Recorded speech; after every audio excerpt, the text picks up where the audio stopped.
یہ کان کا کیا ہے؟ عمل ہے. آنکھ کا عمل ہے. زبان کا عمل ہے. دل کا عمل ہے. تو ارادہ اور نیت اور محبت اور خوف دل کا عمل ہے. اس لیے جو شخص اللہ اور اس کے رسول سے ہر چیز سے بڑھ کر محبت کرتا ہے اس کو اس کے اس عمل پر کیا ملتا ہے؟ جزا ملتی ہے. اس طرح توبہ کہاں سے ہوتی ہے؟ اندر سے ہوتی ہے. تو اس پر بھی اجر ہے، اللہ کی محبت ملتی ہے. وَلَكِنْ يُؤَاخِذُكُم بِمَا كَسَبَتْ قُلُوبُكُم. ہاں جو چیزیں آپ کے اختیار میں نہیں اور جو بے اختیار ہوں ان پر پکڑ نہیں. ہاتھوں کو آپ پکڑ کر بھی رکھ سکتے ہیں، اپنے پاؤں کو زنجیر سے باندھ بھی سکتے ہیں، منہ پہ ٹیپ بھی لگا سکتے ہیں، لیکن دل کا کیا کریں؟ بہت مشکل ہے.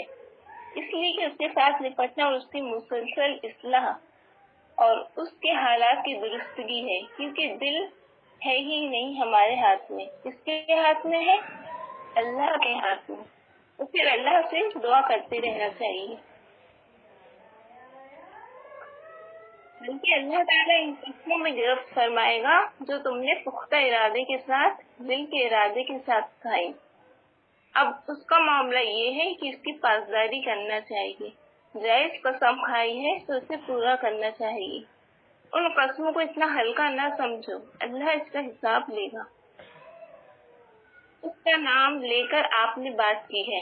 آپ خود عہد کرتے ہیں، اپنی ذات کے ساتھ کوئی عہد کیا ہے، لیکن اس میں بھی آپ نے اپنی ذات کے ساتھ اللہ کی قسم کی ہے. تو اب یہ چیز آپ کے لیے نہ صرف اس اعتبار سے کہ آپ نے اپنے ساتھ خیانت نہ کریں، بلکہ اب اگر آپ نے اس میں خیانت کی تو وہ اللہ کے ساتھ بھی خیانت ہو جائے گی.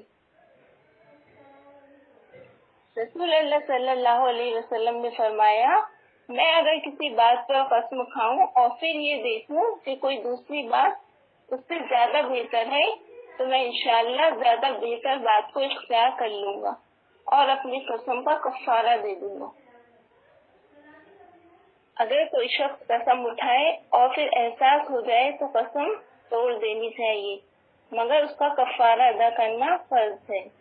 کفارہ یہ ہے کہ 10 مسکینوں کو کھانا کھلائے یا ان کو کپڑے بنائے، اور اگر اس کی طاقت نہیں ہے تو ایک غلام آزاد کرے، اور اگر اس کی بھی طاقت نہیں ہے تو 3 دن کے روزے رکھے. پھر ایک روایت یہ دی گئی ہے کہ جو لوگ عادتاً ہر وقت قسم اٹھاتے رہتے ہیں تو ان کی نیت کو اللہ خوب جانتا ہے. ایسی قسموں کا کفارہ فرض نہیں، لیکن یہ عادت ناپسندیدہ ہے، اس سے بچنا چاہیے. رسول اللہ صلی اللہ علیہ وسلم نے فرمایا، جو شخص کسی کام کے بارے میں قسم کھا لے پھر دیکھے کہ دوسرا کام اس سے زیادہ بہتر ہے تو وہ اپنی قسم کا کفارہ دے دے اور اس سے بہتر کام کو سر انجام دے. واللہ غفور حلیم. حلیم اسے کہتے ہیں جو جلد بازی نہیں کرتا سزا دینے میں، اور اللہ بخشش فرمانے والا ہے.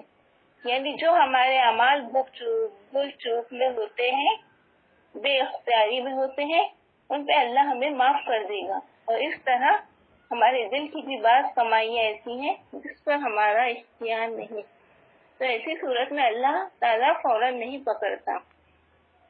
مثال کے طور پر اگر ہم بیٹھ کر کسی کے خلاف خوب نفرت کر رہے ہیں، غصہ کر رہے ہیں، تو اللہ ایسا کبھی نہیں کرتا کہ فوراً غصے میں آ کے سزا دے دے.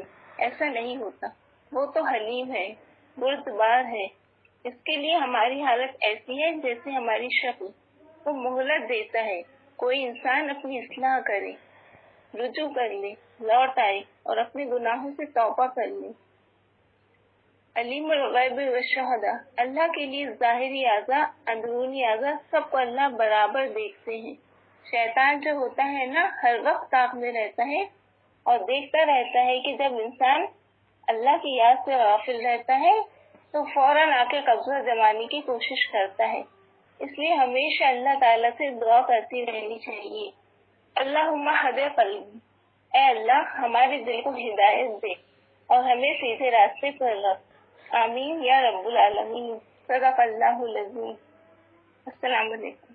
الحمدللہ. ماشاء اللہ، بہت اچھے طریقے سے بیان دیا آپ. ماشاء اللہ.